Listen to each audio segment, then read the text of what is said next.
चरावड़ा के माई दूधवा पियावलू, चरावड़ा के माई दूधवा पियावलू। आज माई हो गईलू बेगानवा न हो बेटा रोम भी लिखा। आज माई हो गईलू सापानवा न हो बेटा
भैया के बोलावैदा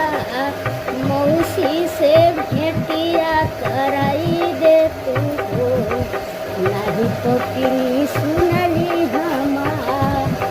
जहम मौसी खटिया बिछवलू न हो बिचवा लसिया हमार दानवा की करन माई मरली मोर जनवा दानवा की करन माई मरली मोर जनवा जहम मौसी खटिया बिछवलू न हो बिचवा लसिया हमार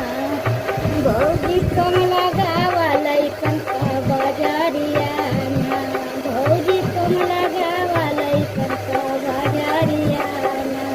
लैका जे तन रहिना काम तने बनल हिदा लैका कम रहिना कहाँ सुधर बखरिया ना केहू लैका दिन तरसे रखिया दिन में अखिया बरसे ओझा सोखा कुल पूजावेला चौरिया ना भौजी कम लगावा लैकन का बजरिया ना लैका रही है एक दर्जन का से आई उनके भोजन रोटी कपड़ा खाती करी हमारा मारियाना लैका रही है एक दर्जन का से आई उनके भोजन रोटी कपड़ा खाती करी हमारा मारियाना एक ठे लोटत बाटे भुइया एक ठे खींचत बा बकैया एक ठे सुत के भौजी रोए गोड़ा तरियाना जब बाटे लगिया हिस्सा खेत आई दूध बिस्सा के मंडिया डलिया के मन छिटिया चरियाना भौजी कम लगावा लैकन का बजरियाना लैका रही 10 भाई केहू आँख ना देखाई लैका रही 10 केहू आँख ना देखाई केहू सानी पानी करी केहू नौकरिया ना।